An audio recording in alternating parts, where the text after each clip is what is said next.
Muy bien, chicos, buenas tardes. Vamos a empezar nuestra clase que corresponde al día 6 de febrero.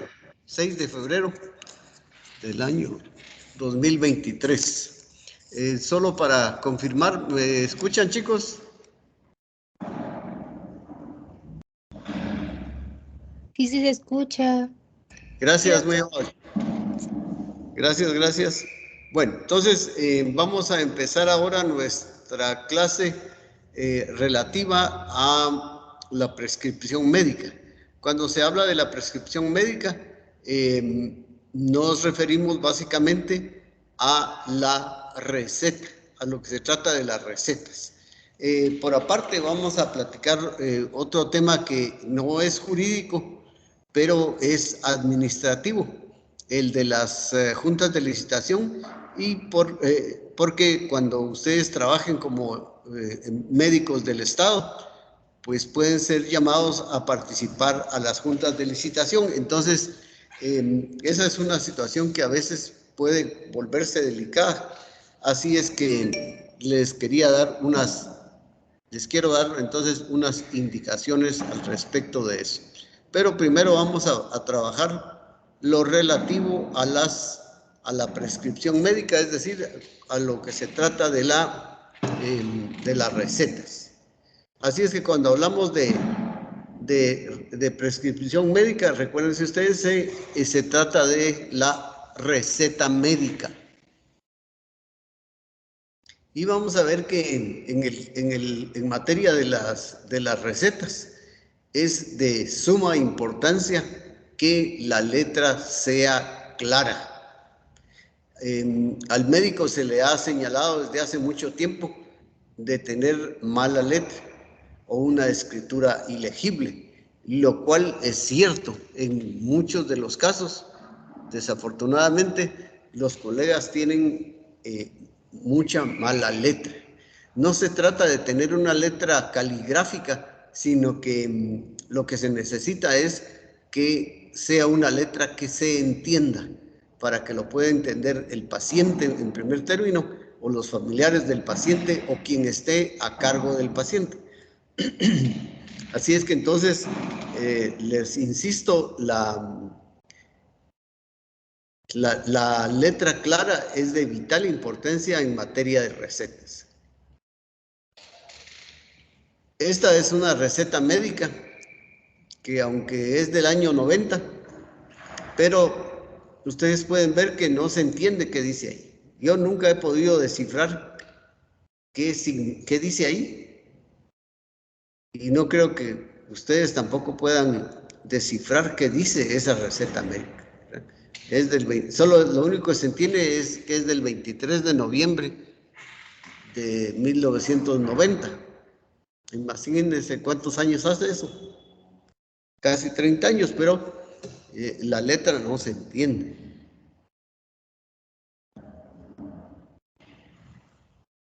Este es para ponerles otro ejemplo ese es el nombre de una alumna de Derecho.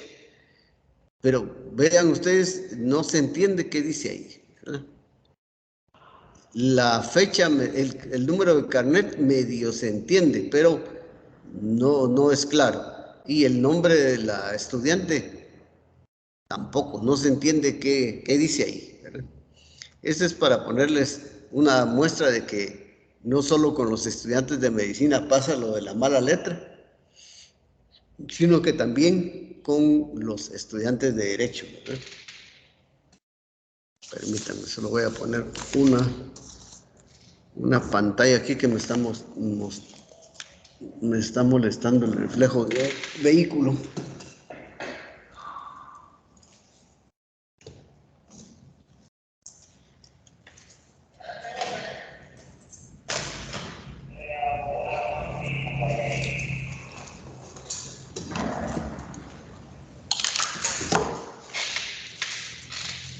Muy bien, continuamos, chicos. ¿Sí me escuchan?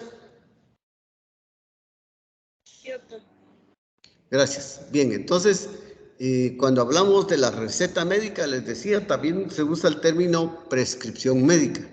Y vamos a ver que la Organización Mundial de la Salud define una prescripción es una instrucción de un prescriptor a un dispensador.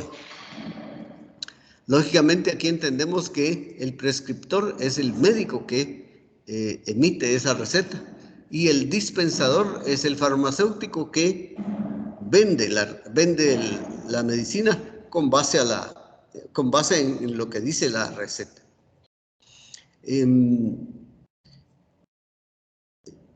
La condición más importante de la prescripción es que sea clara. Así es que la OMS ya nos señala entonces cómo la receta debe ser clara. En algunos países la receta tiene un tiempo de validez, es decir que luego de que se ha emitido, se ha firmado, tiene ciertos días de vida, ¿verdad? En otros países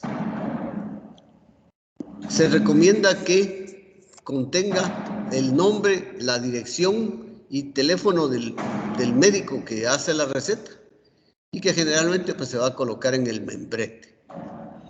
La fecha de la prescripción, es decir, la fecha en que se firmó esa receta, el nombre del paciente y dirección del paciente, especialmente si son niños o ancianos. Así es que la OMS nos aconseja que pongamos la dirección del paciente, aparte de su nombre, si es posible.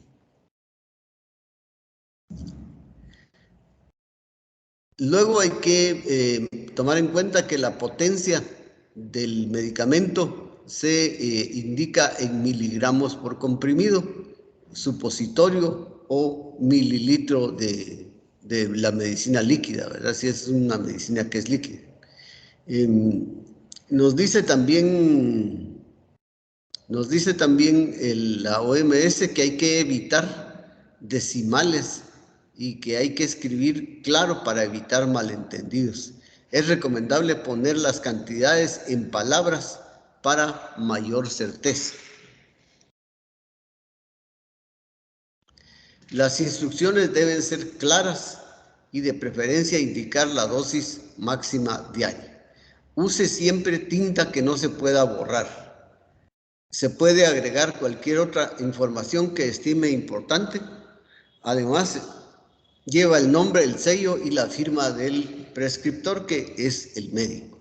Así es que entonces vemos cómo la OMS señala todos estos consejos para tener una receta que sea realmente eficiente. Y vemos que de todos esos requisitos es importante resaltar la letra clara, porque si la letra no es clara no se va a entender nada, ¿verdad? Así es que es importante tomar eso en cuenta. La otra cosa, pues, el anotar la potencia de la medicina en miligramos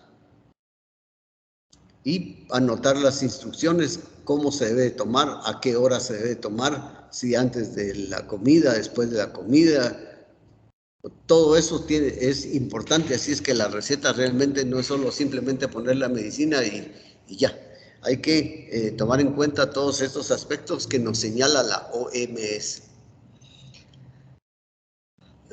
Hay que tener cuidado cuando se trata de usar medicamentos que son de uso controlado, así como los opiáceos. Así es que hay que apegarse a lo que dice la ley con respecto al uso de estos medicamentos.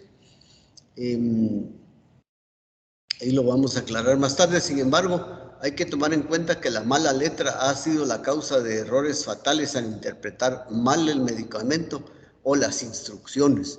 El confundir gramos con miligramos, etcétera, en el cual la dosis va a resultar excesiva o una dosis insuficiente. Así es que se tiene que tener cuidado con las abreviaturas y especialmente nos dicen ya los autores Gurman y Hillman desde los años 60, 70, ya en su libro de farmacología, nos decían que había que evitar todo tipo de abreviaturas, incluyendo las tradicionales que hay en latín.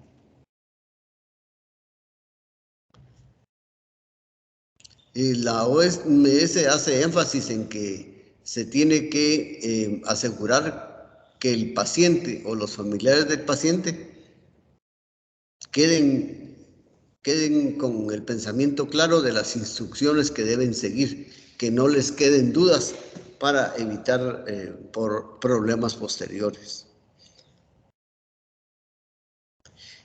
Vamos a ver que en Guatemala existe el llamado Reglamento para el Control Sanitario de los Medicamentos y Productos Afines, que es el Acuerdo 712-99, emitido por el Ministerio de Salud Pública y Asistencia Social, el cual contiene los siguientes artículos relacionados con las recetas.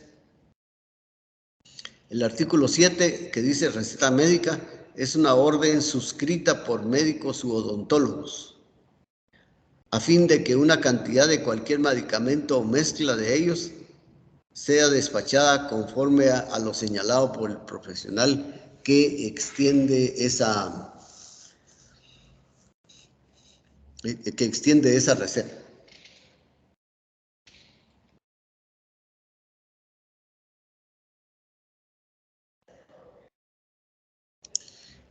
Otro aspecto que se señala es que las recetas se distinguen en dos grandes categorías: las recetas simples y la receta simple u ordinaria, que es en la cual se ampara un producto de venta restringida y receta de talonario oficial para los estupefacientes. Así es que entonces hay recetas simples u ordinarias, hay recetas que amparan productos de venta restringida y receta de talonario oficial para los estupefacientes, como por ejemplo cuando son pacientes de cáncer y hay que ponerles morfina o demerol, pues se utiliza este mecanismo.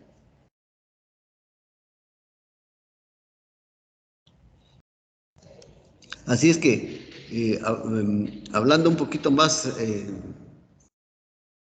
ampliamente con respecto a estas recetas, vemos que, en primer término, la receta simple u ordinaria es la que se utiliza más a diario para poder recetar entonces medicamentos de uso común, así como analgésicos y antiinflamatorios, antibióticos, antimicóticos, antivirales, etc. Está la receta que ampara a un producto de venta restringida. Por ejemplo, en el caso de los medicamentos que son psicotrópicos, y la receta del talonario oficial para estupefacientes. Lógicamente, estas últimas son de las más dedicadas por el tipo de material que se está recetando. Las recetas deben contener la fecha de emisión, el nombre del paciente, el nombre de quien firma, el número de colegiado activo, sello y registrado por el Tribunal Supremo Electoral. Y sello registrado del profesional ante el departamento, ¿verdad? Bueno, también tenemos que debe tener el nombre de la droga prescrita y su concentración. Así es que esto va a ser muy importante, que estas recetas que son de medicamentos delicados, pues lleven un amparo de datos de la receta. Nombre de la droga prescrita y concentración y cantidad en números y letras. Es decir, que la cantidad debe estar respaldada por estar escrita en números y letras. El artículo 96 nos dice que la receta es el documento que respalda la dispensación bajo prescripción médica y es válida para todo el territorio nacional. Las recetas y órdenes hospitalarias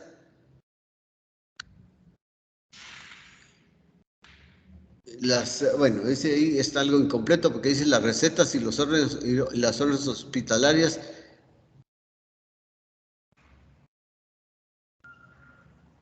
Bueno, está muy confuso eso. Las recetas entonces de los hospitales deben tener suficiente consistencia para que no se las lleve el agua. contener los datos básicos. En las recetas y órdenes, el médico debe incluir la advertencia pertinente para el farmacéutico y las instrucciones para la mejor observancia del tratamiento.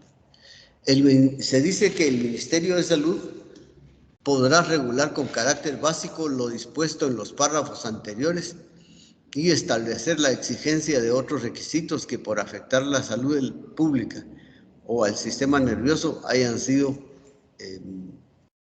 sacados, por decirlo así, de la aplicación general de las recetas u órdenes hospitalarias. Sin embargo, si se dieron cuenta en una de estas diapositivas tomadas por la parte de atrás, dicen otra cosa. Bueno, este es uno de los consejos que pone el manual, que dice: se le recomienda además que lea y estudie el documento, reglamento para el control sanitario de medicamentos y productos afines del Ministerio Gubernativo 712-99, emitido por el Ministerio de Salud Pública y Asistencia Social.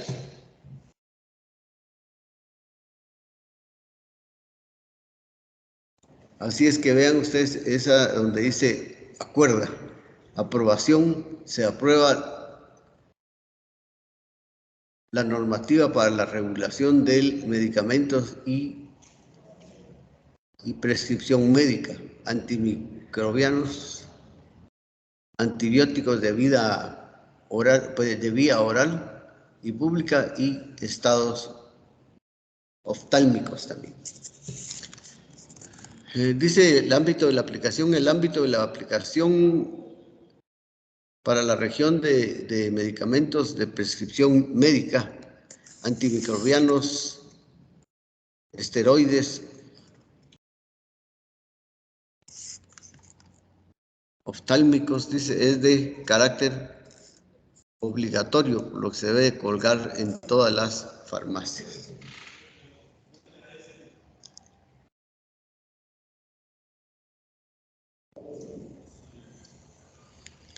Bien, entonces, resumiendo esto, vamos a ver cómo bueno, ese es el de la Junta de Licitación, lo vamos a ver en un ratito.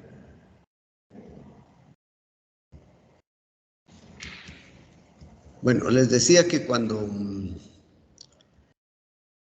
es necesario utilizar medicamentos opiáceos o medicamentos diferentes, no los va a despachar ninguna farmacia, ya que como esos son elementos muy delicados, pues se tienen que manejar con mucha calma.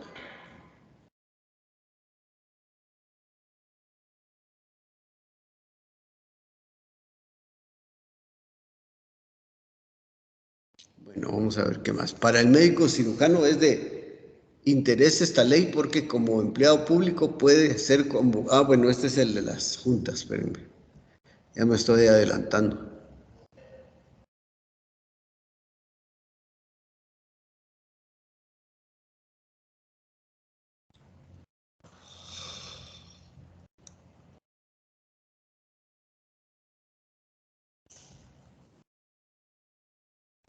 Bueno,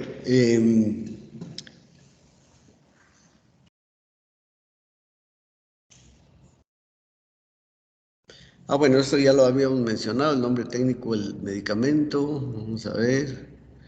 Bueno, entonces, básicamente cuando hablamos de prescripción médica, estamos hablando de receta médica, de la receta médica. Se señala que debe ser llenada con mucho cuidado, que esté la tinta, que se seque la tinta fácilmente. Vamos a ver que contenga el medicamento que debe contener y si es de buena calidad.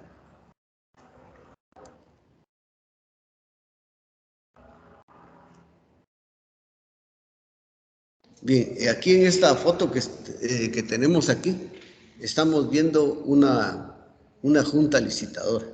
La junta licitadora lo que hace es valorar los proyectos que presentan los diferentes empresas o comerciantes dedicados a este tema, y el juez, el presidente de junta directiva, ante el gerente y otros empleados que ellos designan, destapan entonces el contenedor para ver si viene toda la medicina. Bueno, cuando hablamos de la junta de cotización, licitación o calificación, vamos a ver, es una reunión en la cual se reúnen varias personas. Vean, aquí está una señorita, atrás de ella hay un señor, luego aquí hay otro, y este otro que está manipulando los sobres. Ellos pueden hacer eso porque pertenecen a la junta de licitación. Entonces veamos que si nos remitimos a la ley propiamente dicha,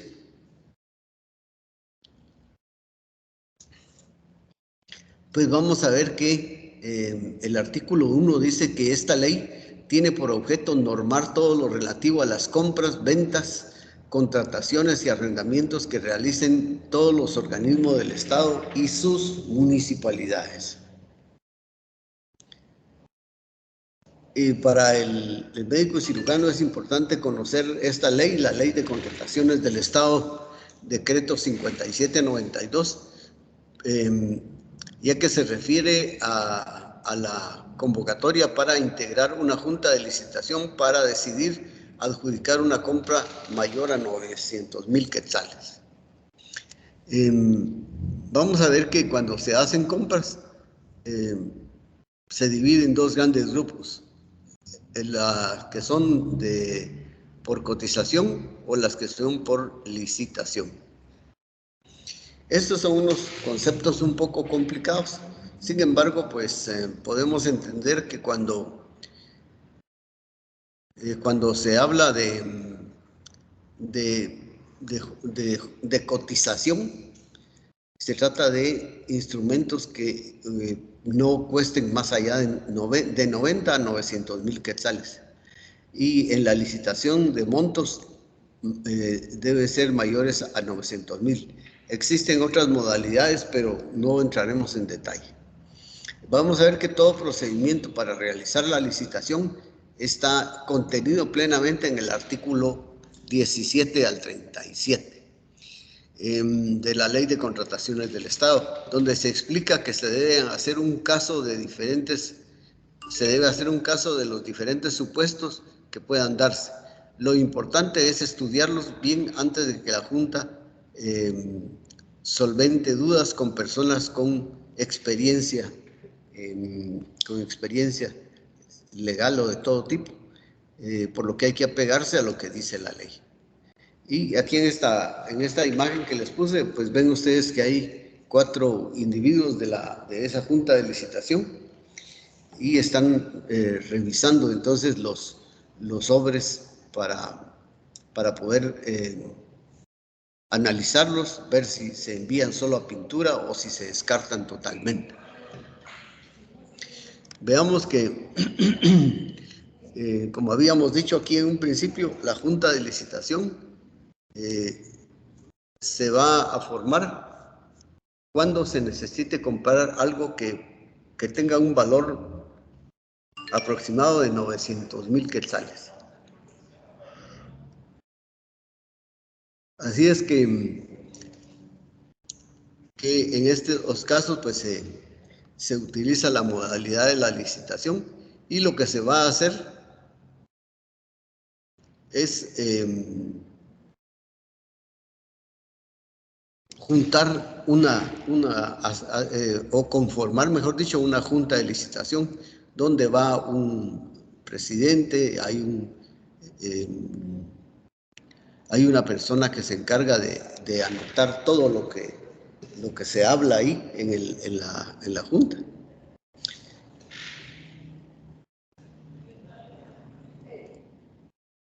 Y como les decía en esta foto, pues estamos viendo la junta de licitación de un proyecto eléctrico en Quetzaltenango. Vean ustedes, ahí está una señorita y un señor hasta allá en el fondo. Hay otro más cerca y el que está movilizando los expedientes, porque hay que revisar los expedientes uno por uno.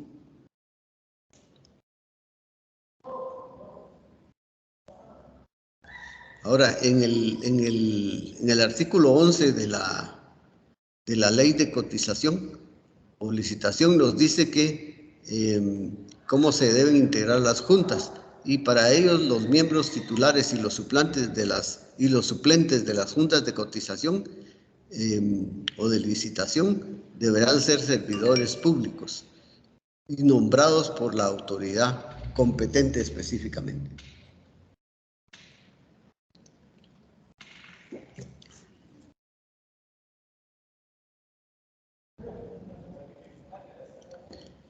Se supone que la autoridad competente de la entidad del Estado es la que va a verificar la idoneidad de los empleados públicos.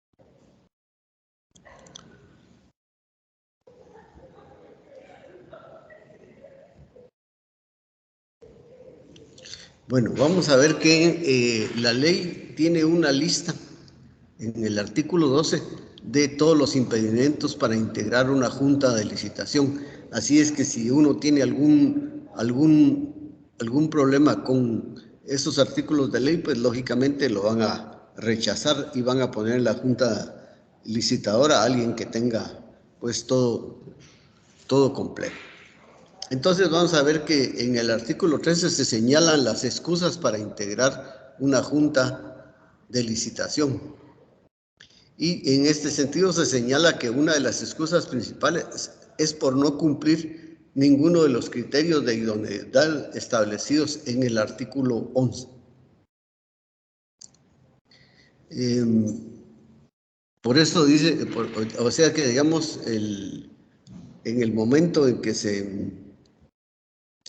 se va a hacer esto, se tiene que verificar si la persona cabe entre los derechos y obligaciones que están estipulados en el manual, o si por el contrario la persona no cumplía con esos requisitos e inclusive se estrelló y se murió. Así es que hay que verificar también las aeronaves que se accidenten. Así es que, por ejemplo, si mi especialidad es la de patología forense y me convocan una junta de licitación para comprar aparatos de ventilación mecánica para pacientes de intensivo, vamos a ver que ahí en ese caso existe entonces la excusa perfecta de no integrar esa junta, porque mi especialidad médica no tiene ninguna relación con los equipos que se requiere comprar y no tengo ninguna experiencia con esos aparatos. Así es que entonces, cuando se hacen esas normativas, pues se hace lo que diríamos un borrador para ver que todo esté en marcha y que no le haga falta nada.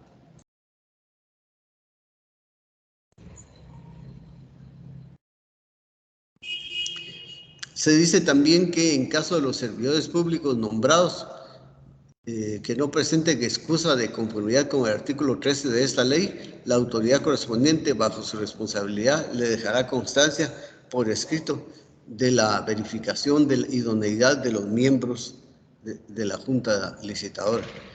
Es importante también que al ser convocado se deben revisar todos los impedimentos o excusas que la persona puede tener o pueda tener por ahí, para evitar que esos materiales puedan causar problemas serios después. Para presentar la excusa para no integrar una junta de licitación se tiene que ser dentro del plazo de un día hábil, La autoridad nominadora resolverá el asunto en un plazo no mayor de un día hábil. Al ingresar cuando alguno de ustedes sea enviado a la Junta de Licitación,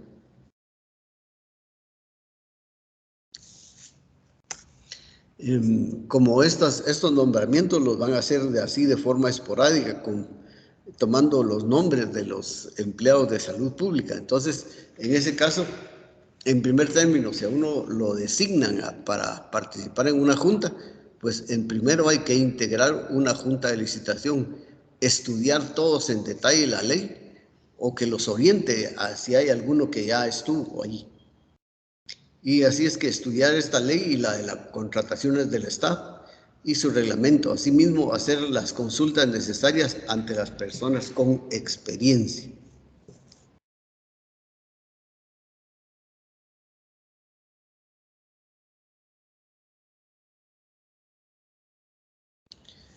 Este es el ejemplo de una junta licitadora en el caso X-PISA. En este caso condenaron a los integrantes de la junta directiva y de licitación. En el caso X-PISA los condenaron por ese delito. Aquí pueden ver ustedes otra vista de las enfermeras que estuvieron involucradas en el caso ese del bebé que ya habíamos discutido.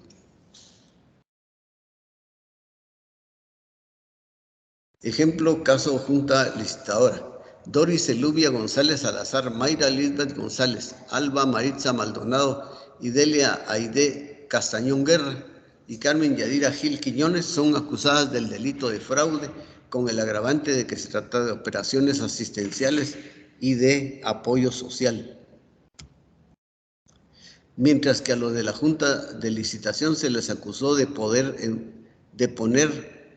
en forma irregular que la droga pisara Guatemala. Este párrafo está algo confuso. Veamos, dice, se le acusó de autorizar en forma irregular que las droguerías X-PISA PISA de Guatemala continuara con el proceso de licitación pese a que la misma no cumplía con las especificaciones debidas. Bien, este tema que vimos es bastante enredado, bastante problemático, incluso de movilizar las mangueras que hay que conectar y todo eso es pues una cuestión muy profesional que los particulares no deberían de participar en eso.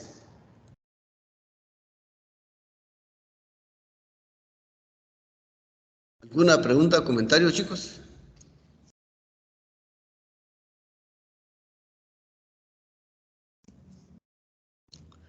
¿Preguntas o comentarios, chicos? Todo claro, gracias. Bueno, en resumen les decía este asunto de las juntas de licitación sucede porque cuando lo que va a comprar el Estado o la entidad del Estado es mayor de 900,000 quetzales, tiene que conformarse una junta.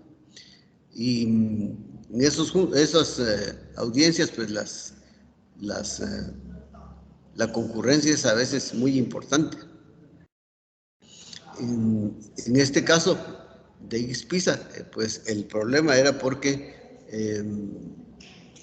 algunos medicamentos que se utilizaron estaban vencidos o algunas pruebas médicas estaban vencidas, así es que lo más lógico era pedir que devolvieran el dinero de esas muestras defectuosas.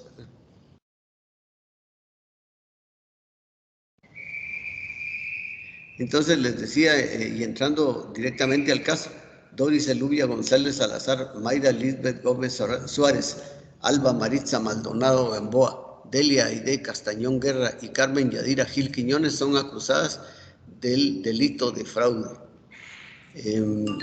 con el agravante de que se trata de operaciones asistenciales y de apoyo social.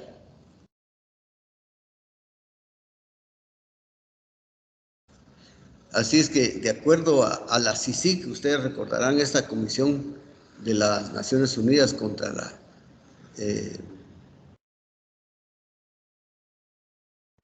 era un centro de mediación de... Bueno, lo cierto es que esta se dedicaba a perseguir todo tipo de crímenes. A los integrantes de la Junta Directiva se les acusó de nombrar a los miembros de la Junta de Licitación quienes no eran idóneos ni llevaban requisitos para poder adjudicarles los contratos.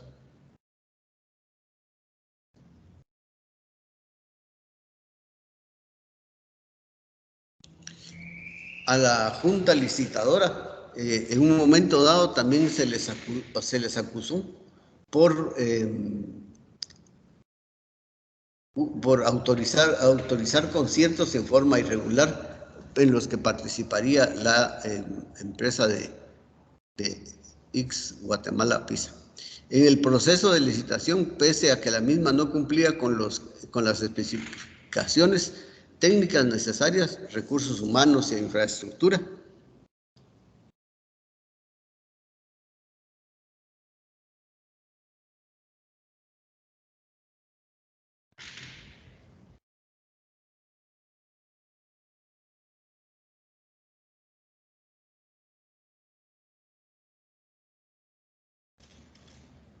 bueno,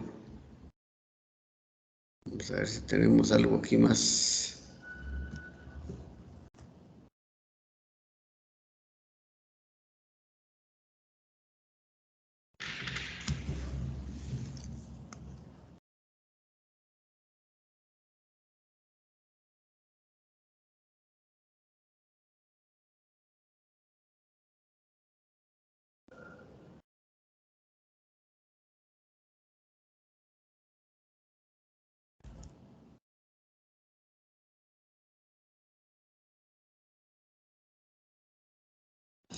Bien, entonces, en el caso de las juntas licitadoras, como les digo, cuando se va a hacer una compra mayor a 900,000 quetzales, entonces la ley exige que se tiene que hacer una junta licitadora.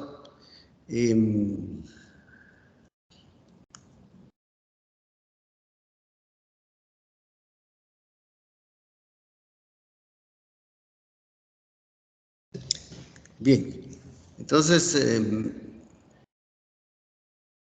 les decía que este es un tema bastante chiquito. Es un tema bastante corto que simplemente lo que trata es de que las juntas de licitación van a dar su opinión cuando la compra sea mayor de 400,000 quetzales.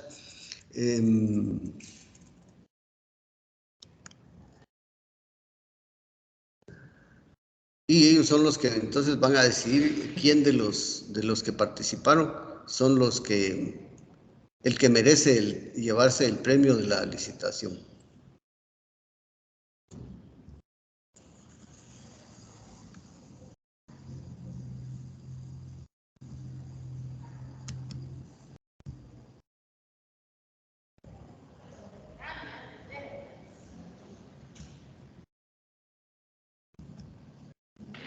Bueno, ¿alguna pregunta o comentario, chicos?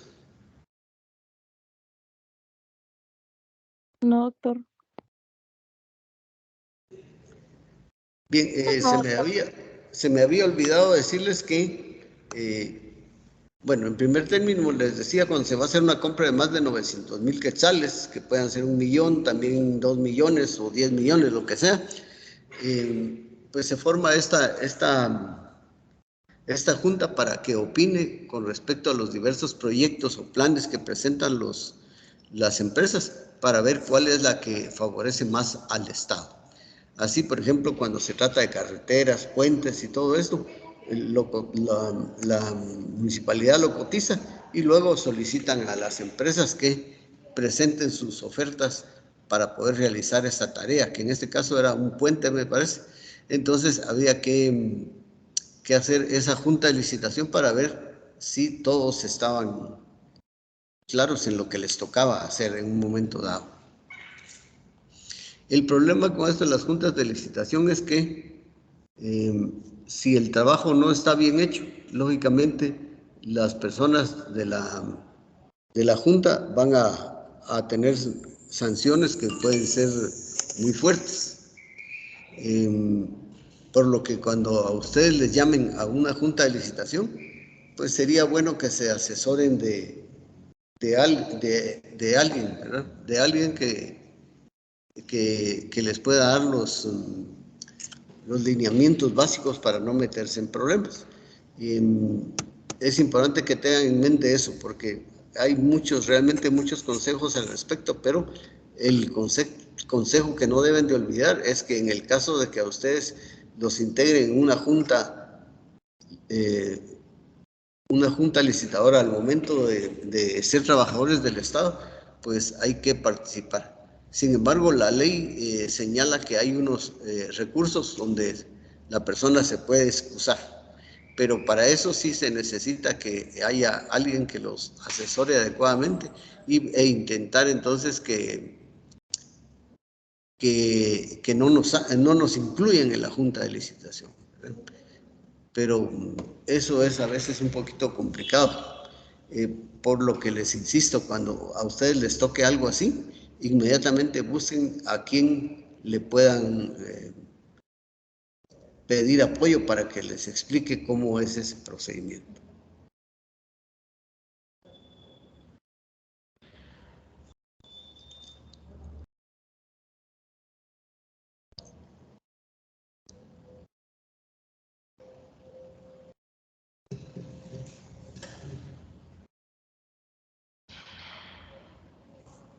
Bueno, vamos a ver qué horas son. 13:12.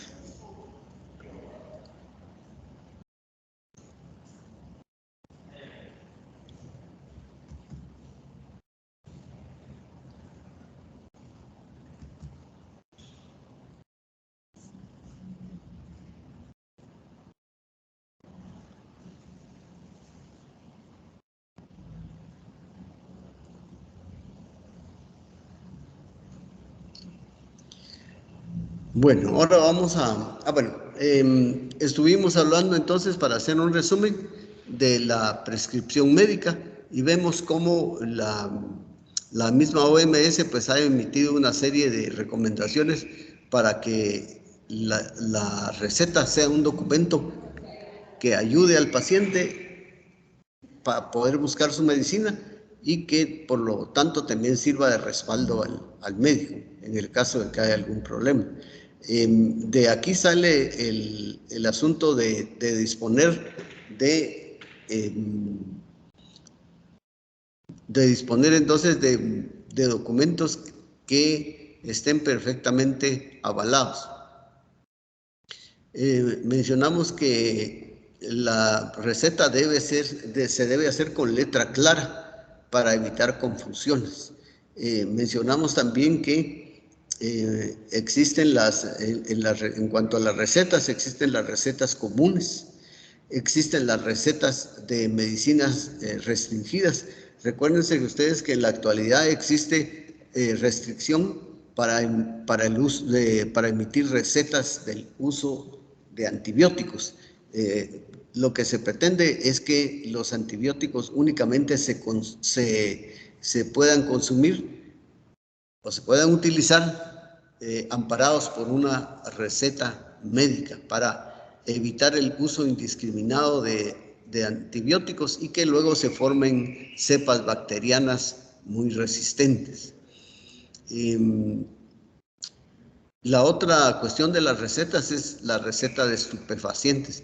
Esa receta de estupefacientes es la receta que comúnmente se le llama receta de talonario. Esta se va a utilizar cuando se trata de usar algún estupefaciente como el Demerol, por ejemplo, o morfina, para aplicárselo a un paciente que esté en estado terminal, que ya sepamos que el paciente morirá en poco tiempo, pero es necesario mantenerlo libre de sufrimiento, libre de dolor, por lo que se usan estos estupefacientes.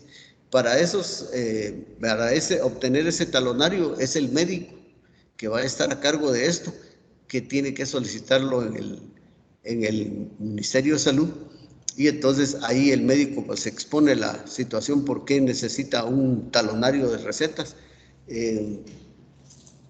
es un talonario especial que es solo de estupefacientes. Así es que entonces el médico tiene que convencer entonces al funcionario de salud para que le dé este talonario en blanco. Ya una vez se tiene el talonario, pues entonces el médico tiene que velar por que la receta que hace de un medicamento de estos no vuelva a ser reutilizada, sino que cuando se compra el medicamento, ese medicamento se le deja al farmacéutico, porque como el farmacéutico a su vez está bajo control del Estado, él en un momento dado tiene que decir cuánta medicina vendió, cuánta medicina le falta y cuál es ese respaldo que tiene cada una de estas medicinas.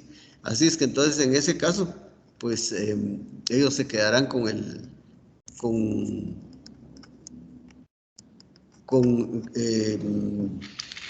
en este caso les decía entonces, la receta se usa, el talonario se usa la receta para comprar el estupefaciente, y este estupefaciente, esa receta queda con el farmacéutico. El farmacéutico posteriormente las tiene que remitir al Ministerio de Salud para ver si están completas, si hace falta alguna. Así es que el farmacéutico se queda con la receta y luego la envía al ministerio. Luego puede suceder que estos medicamentos que se usan con los pacientes terminales, pues a veces sobren, ¿verdad? Entonces ahí ya se verá qué hacer con el Ministerio de Salud, si se destruyen o si se entregan junto con el talonario que fue utilizado. Este talonario se debe entregar al Ministerio de Salud. Así como ahí no lo dieron, ahí no lo reciben.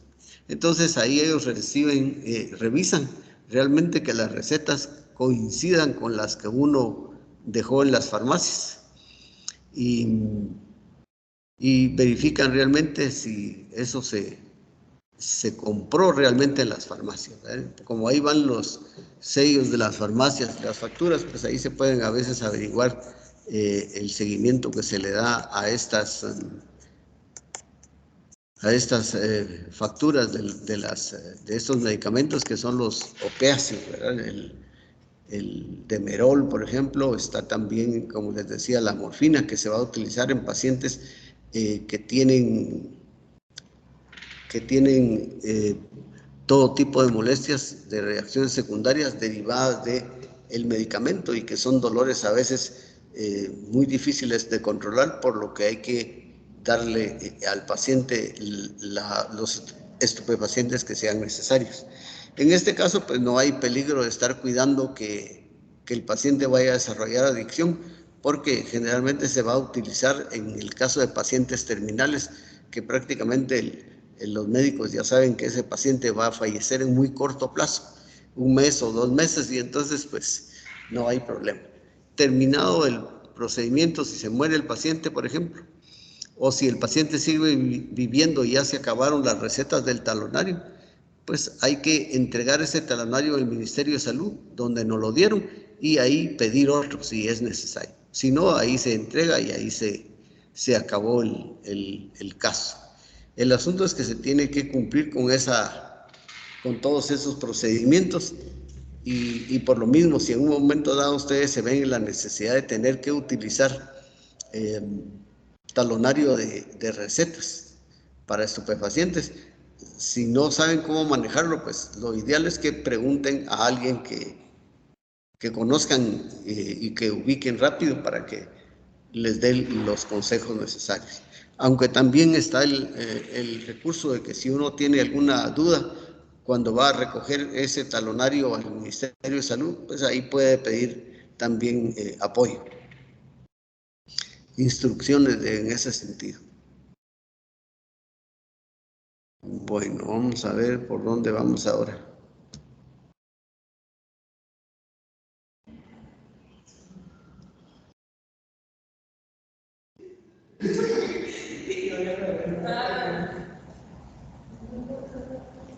Bueno, ¿alguna pregunta o comentario, chicos? ¿Alguna pregunta?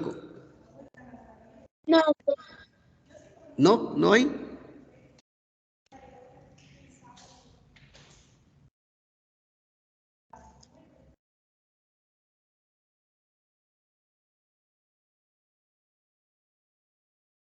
Bueno, entonces solo voy a revisar algo más aquí.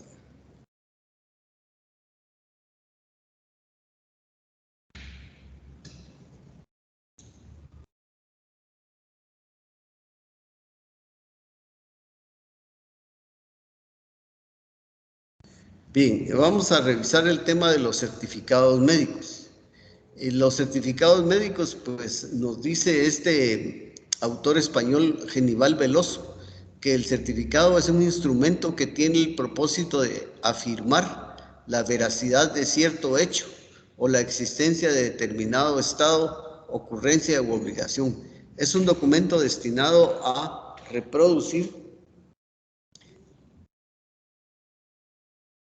el certificado médico es un instrumento que tiene el propósito de afirmar la veracidad de cierto hecho o la existencia de determinado estado, ocurrencia u obligación. Es un documento destinado a reproducir con idoneidad una manifestación específica de pensamiento. Esta es una definición que nos da el Colegio Oficial de Médicos de Cáceres y nos dice que el certificado médico se entiende por el documento expedido por el médico que tiene como fin dejar constancia de hechos ciertos relacionados con la salud, la enfermedad o la asistencia recibida con un paciente. Vemos que esta definición es un poquito más clara, más específica, ya que nos dice que el certificado médico se entiende por el documento expedido por el médico que tiene como fin dejar constancia de hechos ciertos relacionados con la salud o enfermedad o la asistencia médica recibida.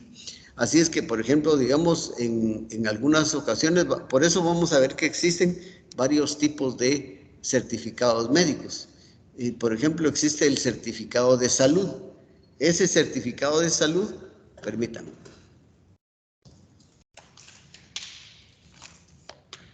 Ese certificado de salud pues va a servir para precisamente certificar que la persona está en muy buen estado de salud.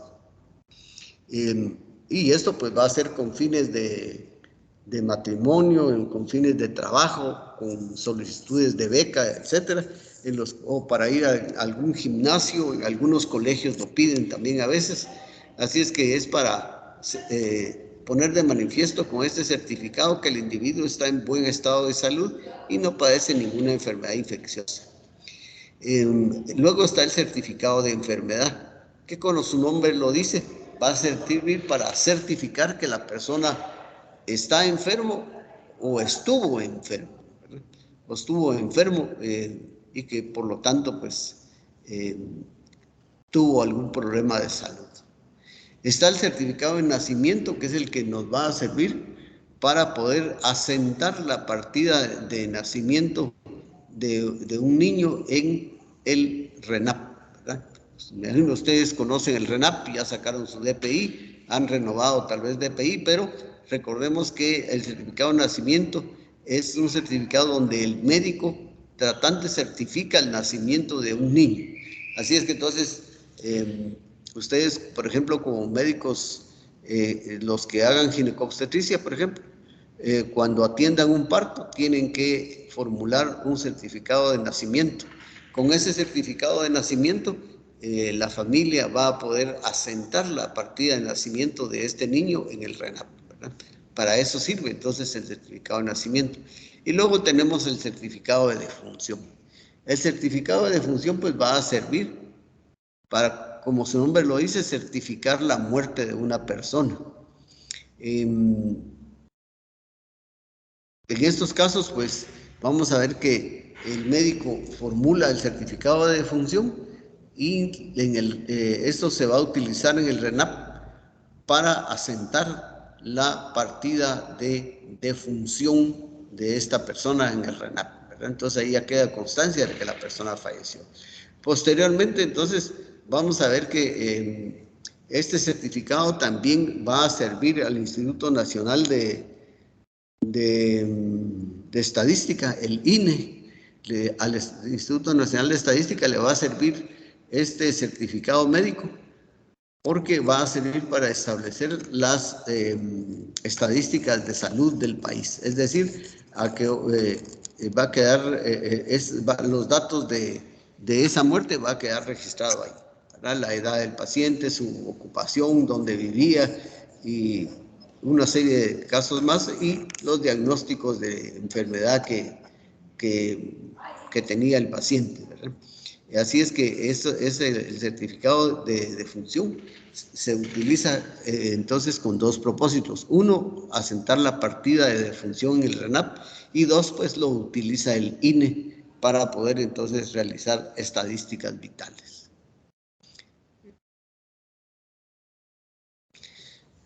También podemos ver que cuando algún médico o alguien que se hace pasar por médico extiende un certificado falso, eso se trata de un delito penado por la ley. También el otro delito es, el primer delito que ven ustedes ahí es extender el certificado, es hacer el certificado médico falso. Y también existe el hecho de que ese certificado médico falso, si una persona lo utiliza para algún propósito, pues esa persona comete otro delito, incurre en otro delito basados en ese certificado médico falso. Bueno, ¿alguna pregunta o comentario, chicos?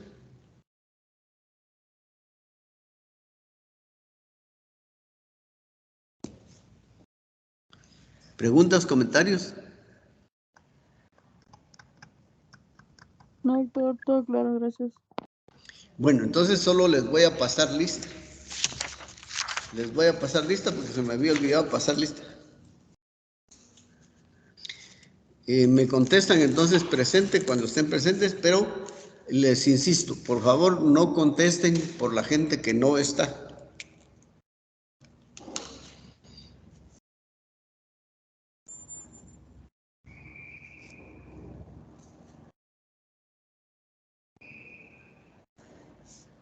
Bueno, vamos a ver, Brian Gaitán.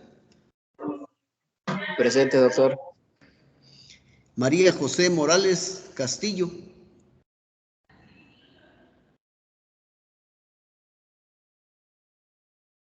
María José Morales Castillo. ¿Me escucha, doctor? Ahorita sí. Presente. ¿Usted, María Gracias. José? Sí, yo soy María José Morales, Castillo con K. Muy bien, correcto. Wagner Solórzano Echeverría. Presente, doctor. Débora Palacios. Presente, doctor. María Esmeralda Morales Mejía. Doctor, yo estoy conectada, pero mi micrófono no sirve, pero aquí estoy. ¿Sí está? Bueno. Sí. Susan Esperanza García Rodríguez. Presente, doctor. Mónica Sandoval Díaz. Presente, doctor. Natalie Madrid Rosales. Presente. Saraí Leal Palma.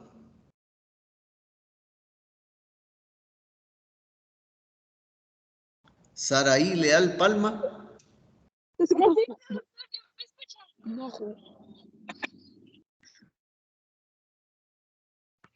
Doctor, Sí. ¿me escucha? Saraí. Presente, doctor. Sí, así es. Francisco Bach. Presente, doctor. Andrea Pineda Revolorio. Presente. Natalie Castillo Barrientos.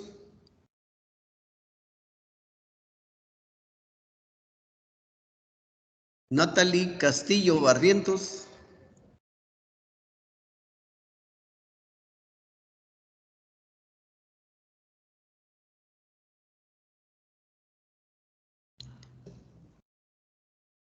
Natalie Castillo Barrientos. Karen Cortés. Presente. Ana Meléndez. Ana Isabel Meléndez. Presente, doctor. Amalia Franco. Presente, doctor. Alison Vázquez. Presente, doctor. Elvi Chubac. Elvi Mariana. Presente, doctor. Teresita Castellanos. Presente. Gadi Chavarría. Presente, doctor. Feliz tarde. Gracias. Suseli Vanegas. Presente, doctor. Jacqueline Peña Estrada. Presente. Adrián Cojulum.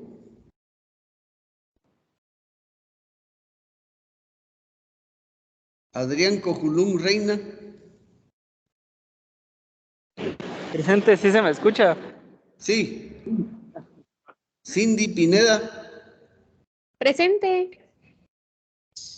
Madeline Soto. Presente, doctor. Ana Lucía Monroy. Presente, doctor. Florilet Cifuentes Ponce. Presente. Ana Paulina Morales.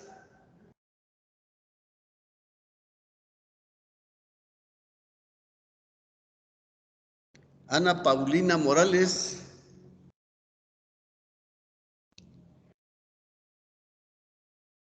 Lina Lazo.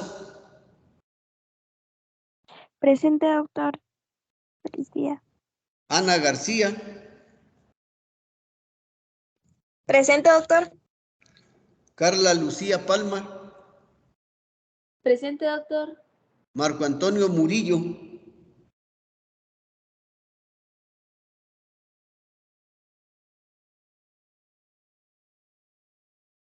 Ánica Vela. Presente. Adriana Morales. Presente, doctor. Laura Alvarado. Presente. María Archila. Presente.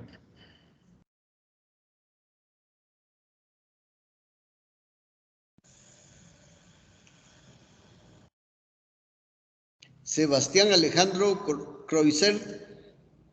Presente. Meredith Liao. Presente. María José Contreras. Presente. Betsabe Nájera Pérez. Presente, doctor. Sara Cabrera. Presente, feliz tarde. Muy bien, chicos. Entonces, nos Doctor. quedamos por ahí. ¿Escucha? ¿Sí? Sí, Ana Paulina no le encendía el micrófono, pero acá la tengo. Ana Paulina, ¿qué? Morales, Vamos a ver si está por aquí. porque se le apagó, se le cerró Teams. Vamos a ver. Ana Paulina, ¿qué me dijo? Morales. Sí, Morales.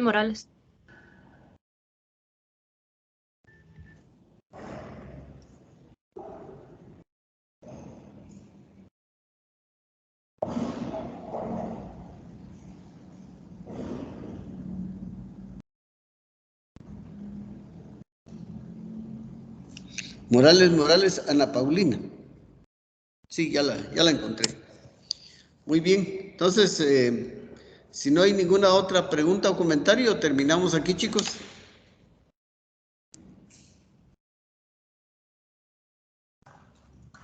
Feliz tarde, doctor. Ninguna Feliz tarde, pregunta, chicos. gracias. Feliz tarde.